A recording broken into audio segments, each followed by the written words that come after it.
example, not the great exception, that he is around us and with us to help us. The nature of humankind, the Bible, and the role that it plays in unity. Charles and Myrtle Fillmore said, this is a metaphysical instrument, and it has a quality of history and a quality of allegory, but let's glean from it all the good that we can. And then our teachings, that unity is teaching the one presence, that it teaches the law of mind action. We call it the law of attraction, or the law of sowing and reaping. It's all the same thing, that we get what we think about and feel. We draw to us that which is consistent with our thoughts and feelings. And so we want to put our focus where we want to be rather than where we don't want to be.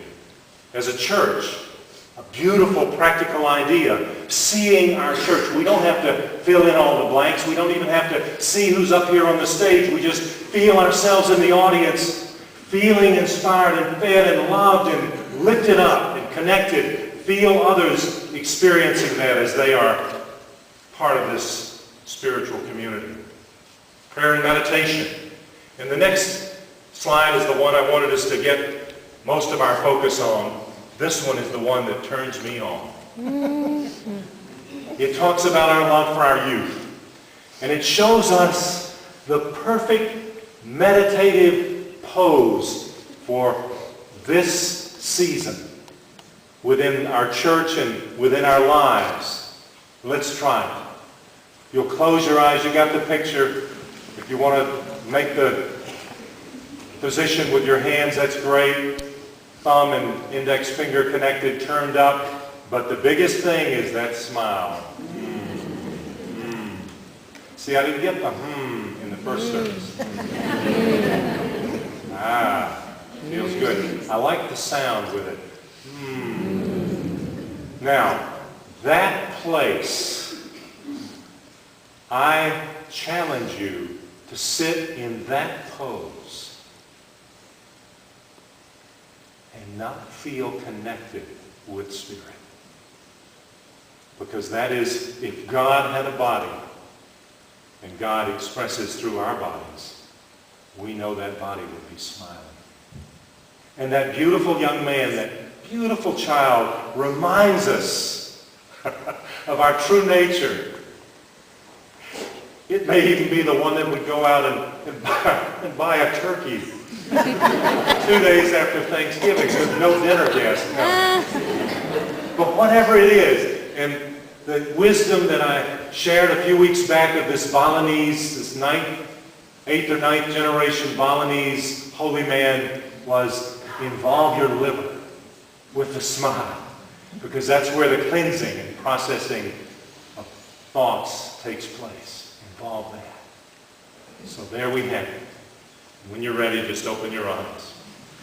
The next slide shows honoring diversity within the unity movement.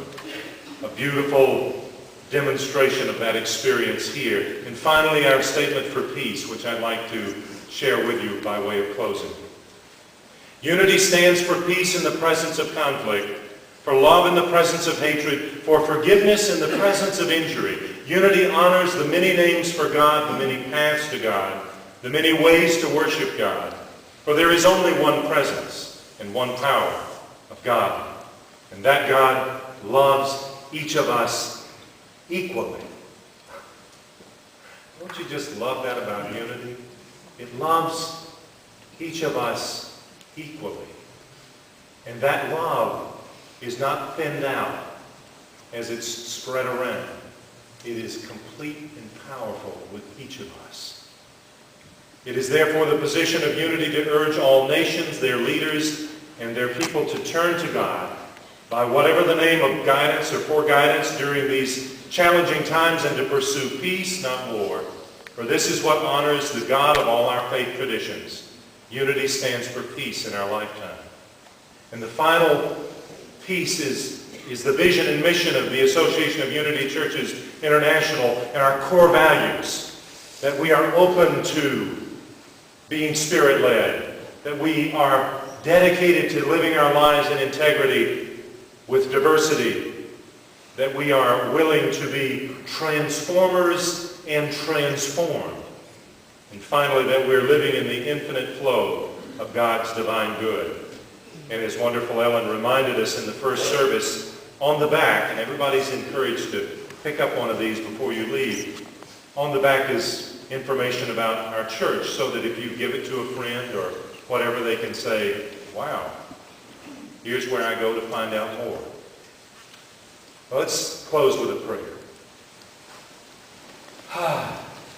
God, we are so grateful.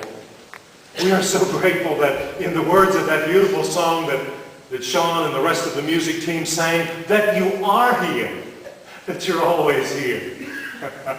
We don't have to go and find you. You're right here, loving us and helping us and guiding us. And when we fall down, you're not judging us. You're just saying, I'm here.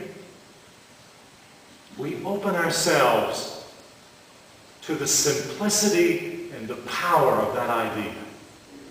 And our prayer to you is that this church flourishes in the weeks and the months and the years and the decades ahead.